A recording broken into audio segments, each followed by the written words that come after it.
Fundamentally, the preconditions are now in place for the Bahamian economy to advance. There are a few important issues still pending, to be sure, such as the completion of the arrangements for the establishment of a stock exchange and the further liberalization of exchange control. But the basic preconditions without which economic revival could not be seriously contemplated are now in place.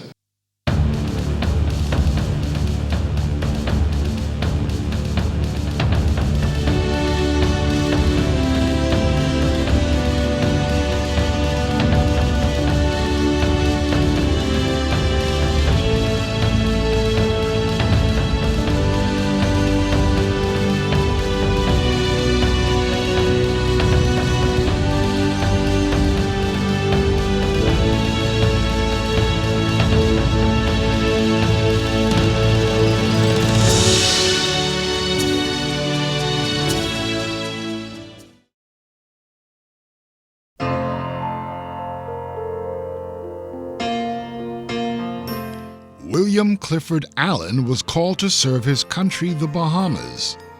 He did it well. You think of a very deliberative, talented individual who gave many years of public service to the Bahamas, whose contribution to the Bahamas are, in my view, immeasurable. Bill was a consummate professional now. He believed in making sure the details are correct, you know? He was very much a detailed man. Personality-wise, he was quite humorous when necessary. And but his concern was to make sure that we were doing things correctly, and that we had our details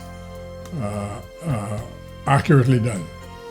Sir William was quite a gentleman, and I suppose some would say even a statesman, because he was a man of integrity, a man of talent, and he was also a man who was truly, truly interested in the development of his country.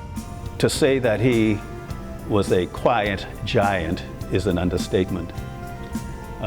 He was very deliberate in his thinking, very methodical, very strategic, very calming.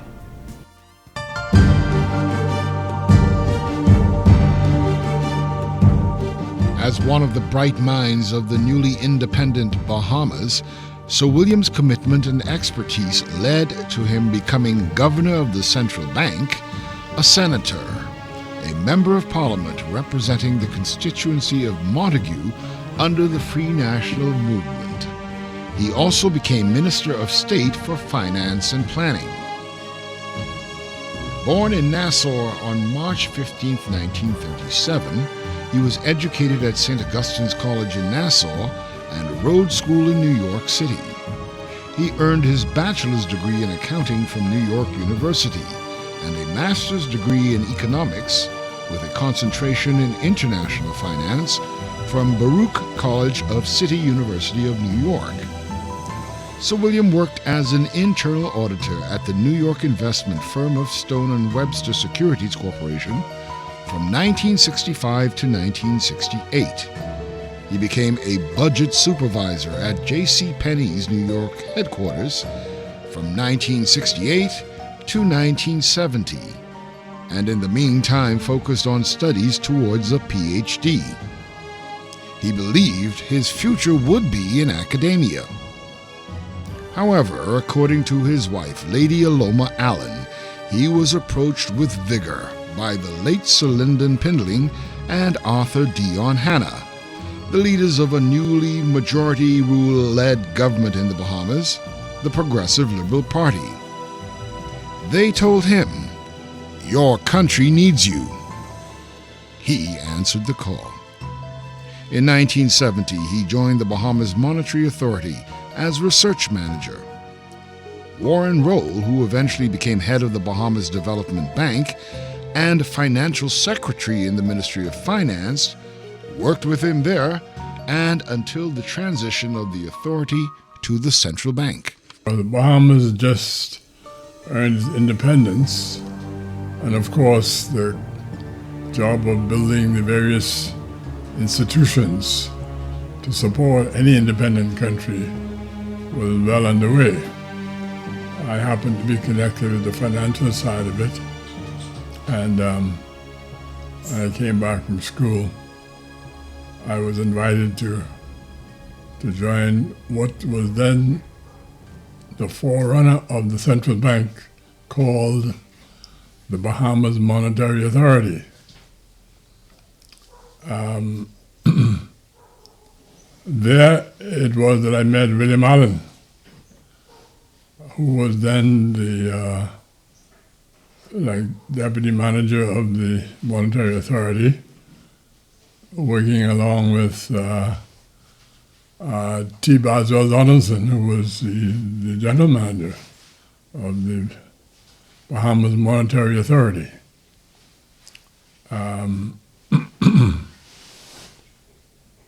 At that time, there were some of us who were very keen to assist our country in becoming established. And, we were quite eager to build the various institutions that would be needed in order to ensure the longevity and the strength of a new country coming on the scene. Bill Allen was one of those people.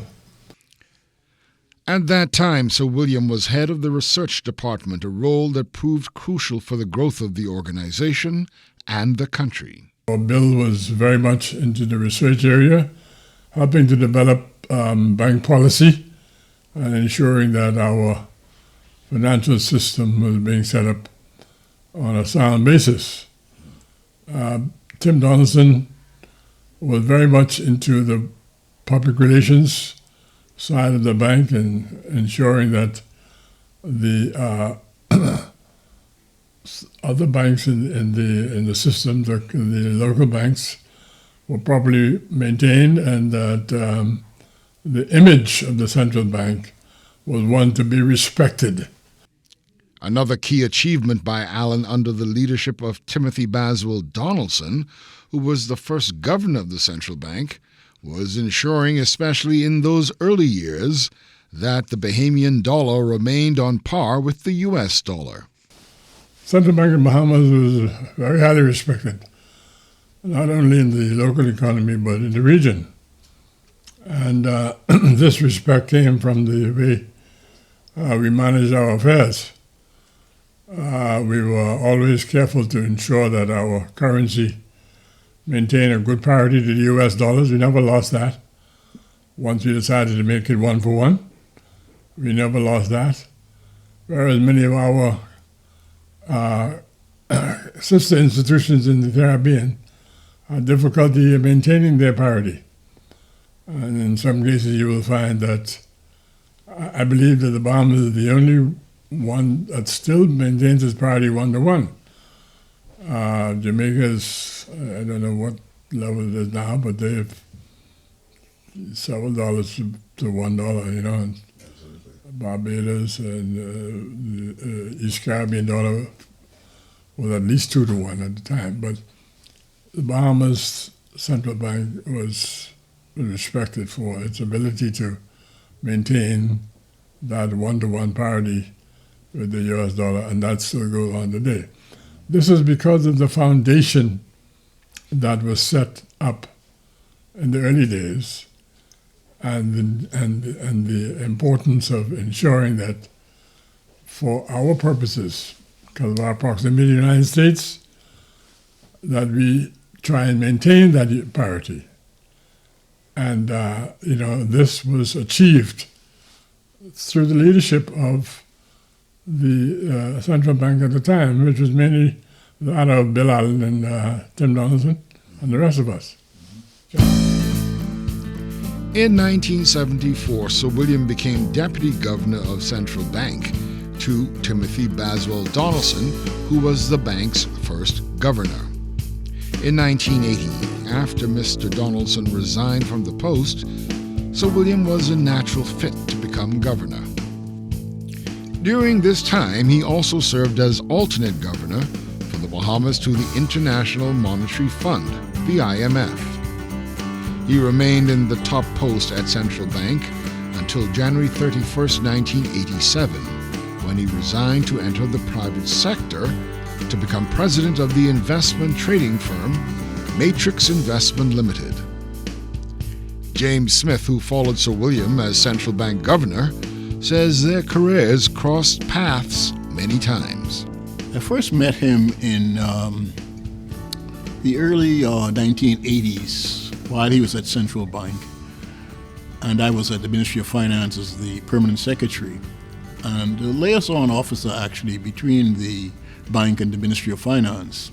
So we spoke to each other in person or over the phone constantly, discussing usually things about coordinating policy between the financial sector and the fiscal sector. And we actually traveled together quite a bit, because whenever there was a external meeting involving the financial sector, the central bank and Ministry of Finance officials would attend, especially the meetings in Washington at the IMF or the IDB. And so we got to know each other, I guess, socially too, after the meetings. And Sir William was quite a gentleman, and I suppose some would say even a statesman, because he was a man of integrity, a man of talent, and he was also a man who was truly, truly interested in the development of his country. And he did this in a very quiet, but I think a focused way. You see, I remember asking him once, as we were talking, what do you think is the key to economic development in a small country like the Bahamas? And he said something to the effect that the key to economic development, in my view, in his view, is really the development of your human resources. Smith recalls Sir William's passion for human development. In fact, Sir William set up a scholarship fund to benefit the brightest Bahamian minds. I discovered when I went to Central Bank after following him in the position as governor was he had established a sort of training program, a well-defined training program for the development of staff. His belief was that send me a person with the right attitude and just basic intelligence, and I can move him from being the messenger in the bank to being the governor of the bank. That sort of attitude. And there was a way for employees of the bank to literally develop their own path in the bank. If you came in as a clerical worker, the bank had established courses that you could attend to attain, let's say, BJCs, or at the time, BGSEs, degree at then would have been College of the Bahamas, and then even to go abroad. If you can keep going, and many of them did so. And it was that initiative that I think impressed me most about him, because you could find this nowhere else, I think, in the public service, nor even in private. And the bank sponsored every year these training programs. So I took over the bank and I kept them the same program, and might have tweaked it a bit, but certainly put our resources to continuous training. And there was a period in the bank when Bill now would have been in the Ministry of Finance. I can't recall if it was in the early days or the later days, because he went over as the state minister of finance and then the minister of finance proper. But anyway, I got a call one day and he said, I've got an idea and maybe you can help me with it. He says, let's see if we can establish a scholarship for maybe the most outstanding student in the Bahamas. One that can pay everything. A lot of money. Now, he said, I could never get that done in the public service for obvious reasons. The Ministry of Education, everybody else would have some input. So I said, let me think about it. I went to the board. They liked the idea. So basically the central bank will fund the scholarship. And we did it through, I can't even remember the name of it, but it was the Outstanding Bahamian Scholar of the Year. Perhaps of greatest benefit to the Bahamas was Sir William's establishment of the format for producing accurate data. There can be no analysis unless you have a foundation of reliable and timely data, particularly in the financial and economic sphere. And he brought that particular skill. He was really good at numbers to the Bahamas Monetary Authority, which preceded the central bank, when he set up a sort of data gathering system. And later that became research department of the central bank, where they would, they still do now, gather on a daily basis, weekly basis, information on the banks, the level of loans, deposits, this sort of thing. And central bank reports, then and now, were regarded as some of the more reliable economic reports on the Bahamas. And it's heavily sought after by the rating agencies, like S&P and Moody's, who do our ratings, as well as the international agencies like the IMF, the IDB, and that sort of thing. Whenever they send a mission to the Bahamas, they go first to central bank to gather the statistics, because in their view, that's the best starting place in the Bahamas to get reliable and timely information. And that all is really the legacy of Sir William. So he really believed that this country could have endless possibilities if it developed its people. And I think even the whole idea of producing reliable data was a way of a commitment to sort of the integrity of decision making. You know, because unless you have it, you know, anybody can throw a number out depending on your point of view, or not even your point of view, even if you want to make mischief. Oh, you don't know what you're doing. It's this is not working. But if somebody says, well, yes, it is. Yesterday was 10, today is 12. You know, and I think going forward, if we continue to build on that, we could at least have discussions using facts. And a lot of that I would attribute to the foundation that Sir William would have established, which he also took over to the Ministry of Finance, because they're now fairly good in using their databases.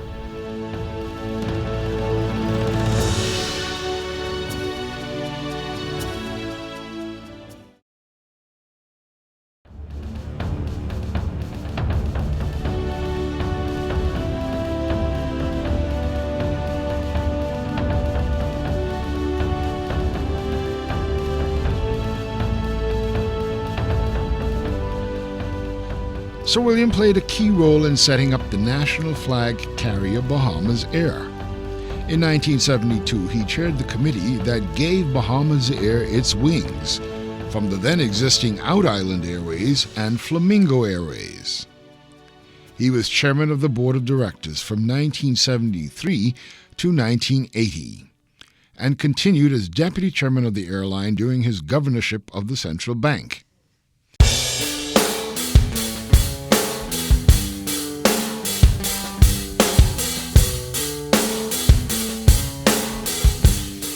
In the 1970s, William Allen met a young attorney in whom he would find a lifelong friend and a professional partner to help further build the Bahamas. I first met Bill when I was a very young lawyer in 1972. And in 1973, my firm, Perry Christie and myself, was selected to be the lawyers to incorporate Bahamas Air as a company. And Bill Allen had been designated by the government as the chairman-to-be. So I worked very closely with him during the 70s in dealing with Bahamas Air matters. And at the time we had a foreign manager, L. Ingus. I next had occasion to deal with Bill Allen after I got elected to the House of Assembly in 1977. And A.D. Hanna used to take me to the World Bank IMF meeting in Washington. And of course Bill Allen would be a part of those delegations, etc. And then of course I got closer to him and I became a minister in the government in 1982. He was by that time governor of the central bank, and I selected him as the incoming chairman of the Bahamas Mortgage Corporation, which I was putting into effect, and then continues up to the time of his death in terms of my relationship with him. And Hubert Ingram used Bill Allen's skills to benefit Bahamians in a most essential way. When I became Minister of Housing in 1982, Bill Allen was very helpful in getting the commercial banks in the Bahamas for the first time to commit a substantial sum of money for housing. At that time it was $40 million, and that's what cost us to be able to put in place Elizabeth Estates and Flamingo Gardens and East Coral Estate down in Grand Bahama. When Hubert Ingram left the PLP and took on the leadership of the Free National Movement, he turned to Bill Allen for advice. Before the election in '92, I consulted him extensively about the economic and financial policies that I thought the party ought to adopt. And so when we won the election, I, to his great surprise, invited him to become a minister. Well, he couldn't become Minister of Finance because he hadn't been elected. So he was made a Minister of State in the Ministry of Finance. And then I added the portfolio of planning so that he could become a substantive minister and a senator. And then when Orville Turnquest retired as Governor General, he then was nominated and became the MP for Montague in 1994. And then immediately thereafter became Minister of Finance, a position he held until 2002. And in that position he contributed immensely to the development of the Bahamas, the transparency and the accountability that now exists in terms of legislation and of course all of the financial regulations for the financial sector, whether it was the creation of the Securities Commission or all of the other laws that we find cumbersome and burdensome when we are doing transactions for Know Your Customer.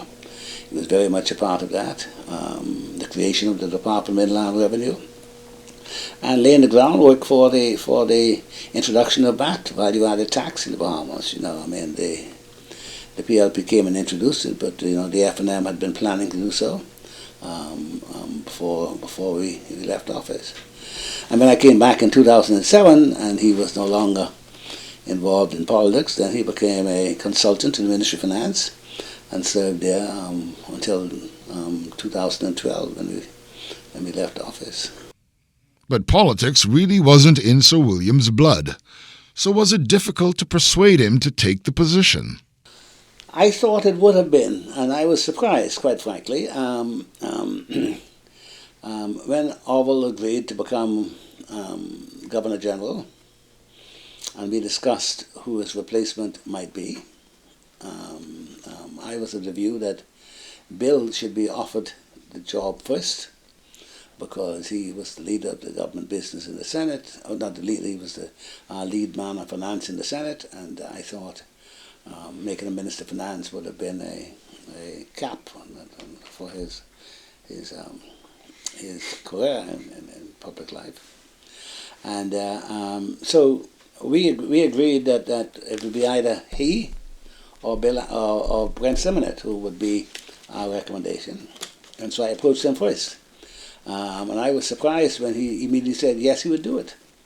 I was happily surprised, quite frankly. So William went all in. In November of 1994, during a by-election, he took the seat in the Montague constituency unopposed, succeeding Sir Orville Turnquest, former Deputy Prime Minister, Attorney General, and Minister of Foreign Affairs, who was appointed Governor General. Sir William was made the substantive Minister of Finance and Planning following that. He enjoyed further success at the polls in March 1997.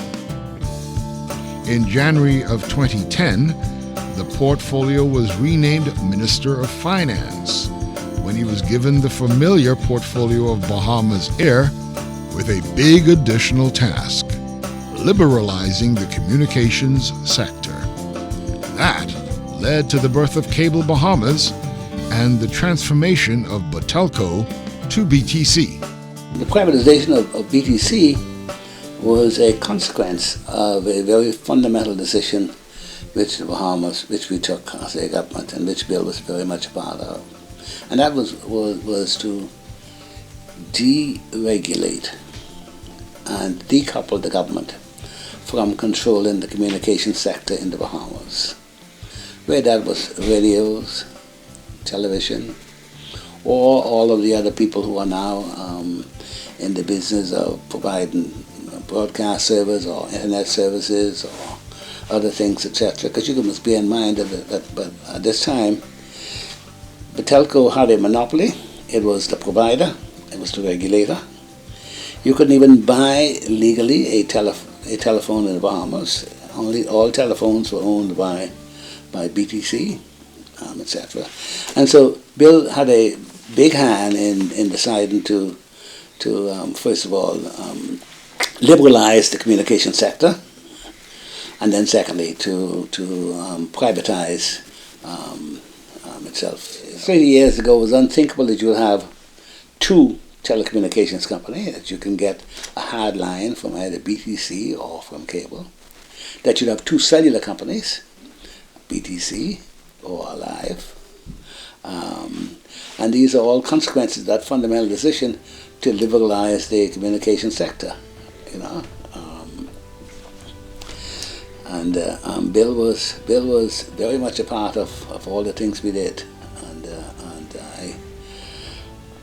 I shall miss him very much so.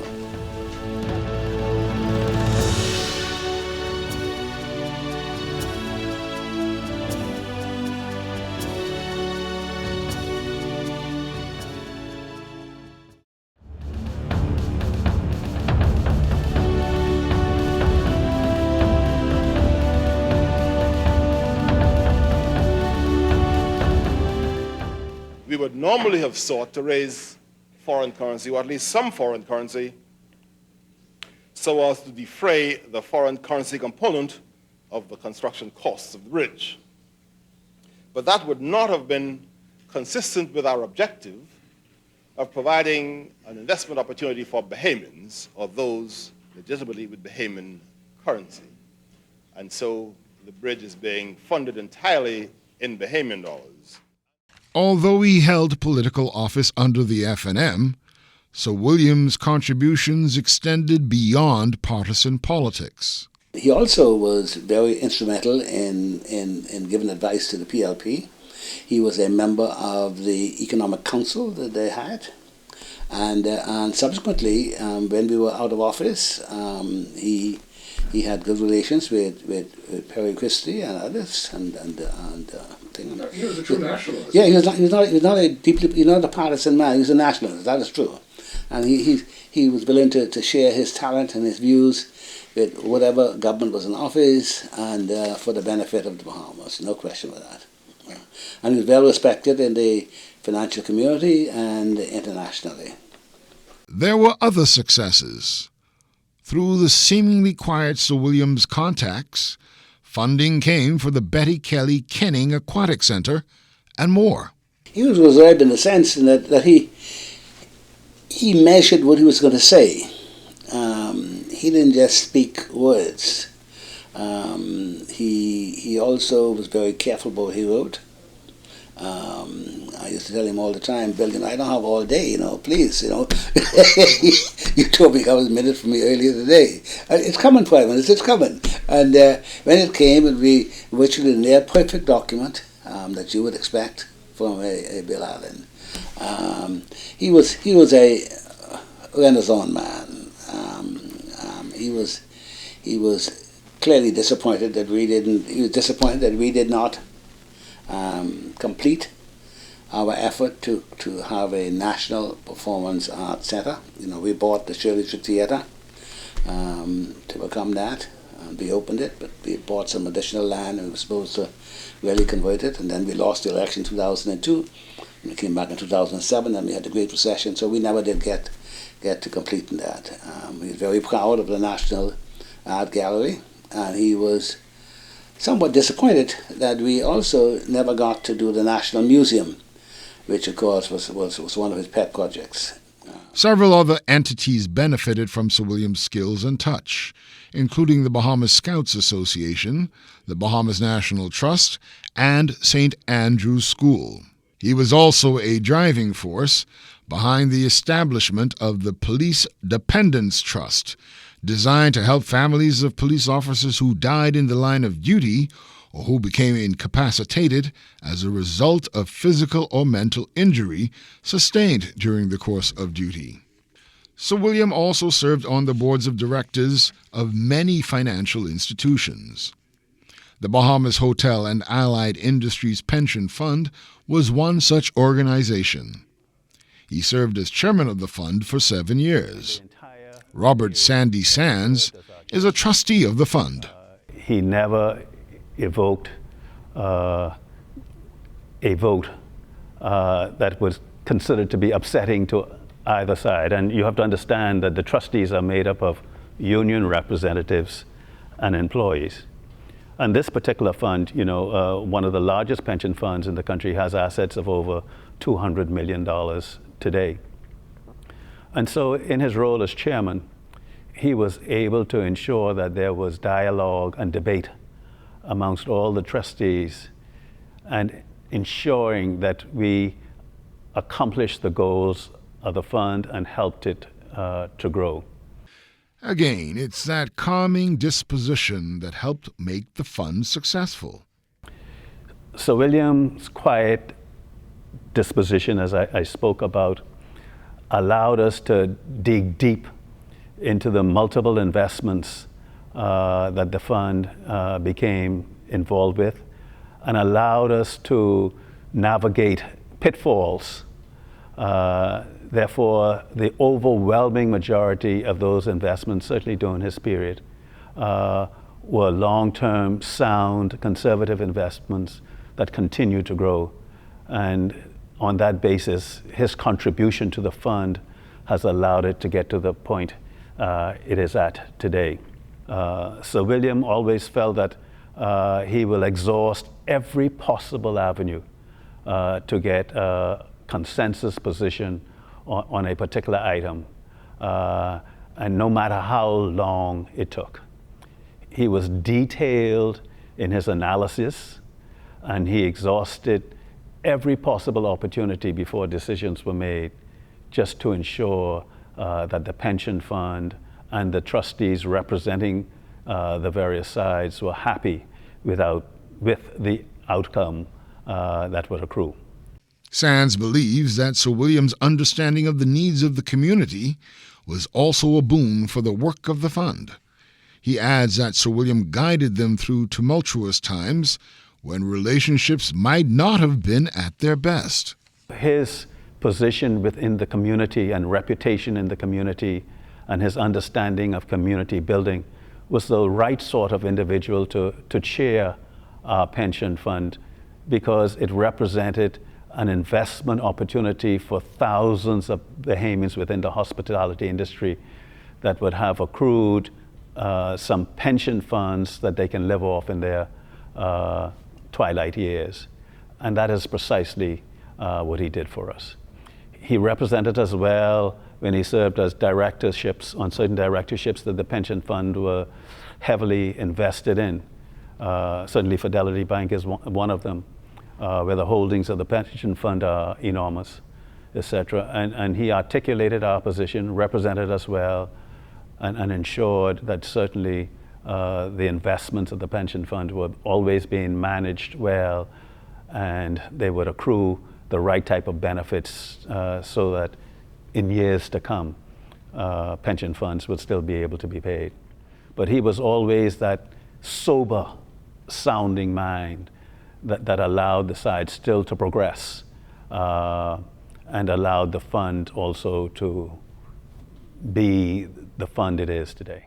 Sir William wanted to ensure that there were long-term benefits from the fund. That strategy helped benefit hotel workers who had to be furloughed as a result of COVID-19. He would always remind us that, this is a pension fund, that it has long-term ramifications for the participants. And he always kept us focused on that particular point. This is not about a quick return, but who can endure it to the end. And the health of that fund today is in no small means partly contributed to by Sir William Allen's tenacity, forthrightness, soberness, conservatism, and deliberate approach to detail that put us in the position that we are today. That he was a strong believer on a sub-fund of the pension fund, which was the Health and Welfare Fund at that particular time. And that fund was allowed to grow substantially. And it is that fund today that we've been using to support members, workers in the hotel industry that have been on furlough for a particular time. And it is because of how we've been able to grow it, manage it, that the funds are available to support them during this very difficult period. And certainly he and other chairmen before him and chairmen that exist today have worked deliberately to ensure that that is available. Robert Sands says the lesson from Sir William that he will perhaps keep most is his ability to maintain a cool head. I think his cool-headedness, his calmness, his ability to want to exhaust every possible opportunity before running to a conclusion, his attention to detail. Some would perhaps say that Sir William maybe took too long sometimes to come to these conclusions, but it was his methodology in ensuring that you get to the right or the best conclusion at that time. His temperament. He never allowed himself to be frazzled. And most importantly, he hated confrontation. He always felt that there was a way to come to a solution without creating confrontation.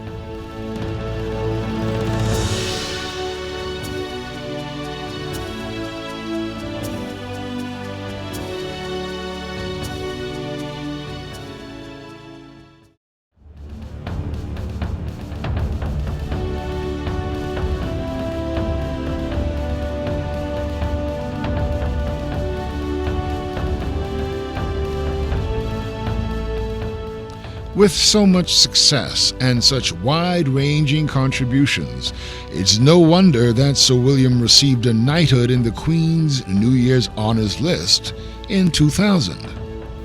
The palace, well, first of all, the Bahamas has what is called a quota, so that every now and again you'd notice the government will announce the appointment of persons to be knights, sir, or dames. Generally speaking, it means the Bahamas gets 3 of those appointments every 5 years.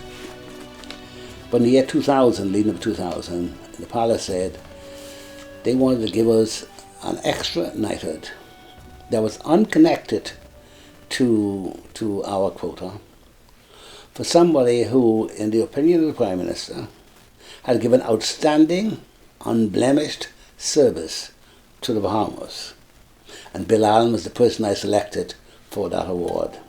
And so in terms of the Bahamas, he's the only person who ever received such an award, because that's the only time that award has ever been given in the Bahamas.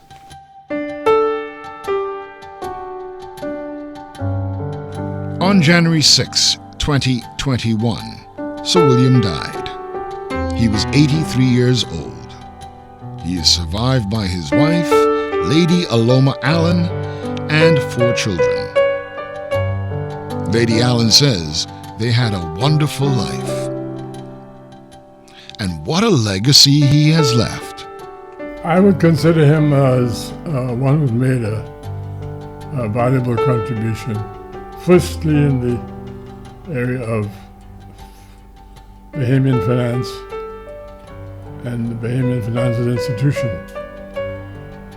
and helping that to become established.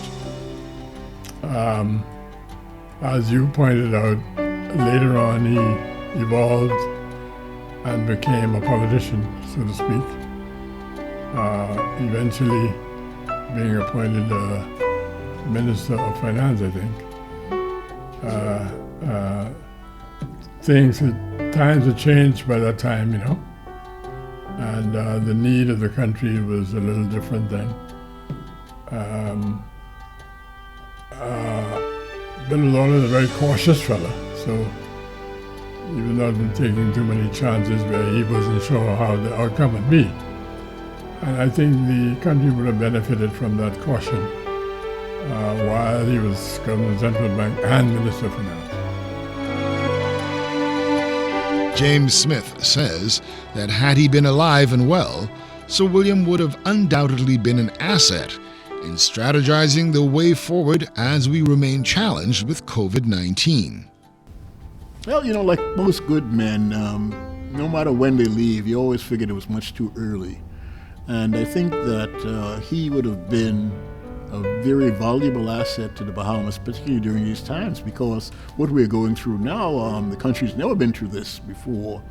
And I'm sure that the present administration would have wanted all hands on deck to think about ways and means of beating the challenges brought on by the impact of COVID. And Sir William Allen would have been, I think, top of the list of people that Prime Minister Minnis would surely have called, formally or informally, to at least, you know, exchange ideas. And I'm sure Sir William would have responded with some ideas that clearly would make sense in the context of the Bahamas, because he's been around a very long time, a lot of experience, and quite adept in dealing with crises. But may he rest in peace. True friendship, they say, is hard to come by. But Bill Allen and Hubert Ingram shared a true and real friendship. I got along very well with Bill. I liked him very much. I trusted him. He had my full confidence. I respected his views and his judgment. He always was very thoughtful. Bill Allen and I traveled and went many places together. I took him fishing. As you see that one, photographs, etc. I recall taking him to Crooked Island with me, and we just put in the electricity. He was a man with dry humor, but humor nonetheless. We were driving and miles and miles of electrical poles and lines and no houses or any people. And I was doing the driving. He looked at the car, he says, "I wonder what fool put these here." Of course, he was talking to me.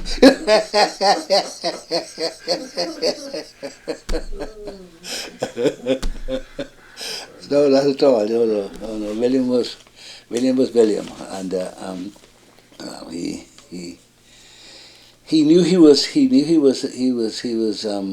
coming towards the end of his life, and he was gracious. I miss him coming here. He called first of all to say, "Am I in?" First of all, I tell him, I said, "Bill, you know, your office right around the corner, you know I'm in." Well, he wants to know whether it's convenient for him to come. Of course, Bill, anytime you wish. So he'd pop over and he would, as I call it, he'd hem and he'd haw about whatever the core point he came for. And when he saw the opportunity in our conversation to make that point, he'd make that point and he would go. It was always a point that he thought that that I should be more engaged in what was happening in the Bahamas than I was, and that disappointed him a bit. But he had my confidence, my full confidence, and I shall miss him, and the Bahamas will miss him.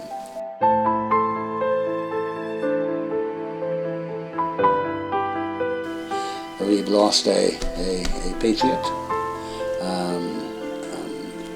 someone who was keenly interested in the University of the Bahamas, the College of the Bahamas, in the arts, in music,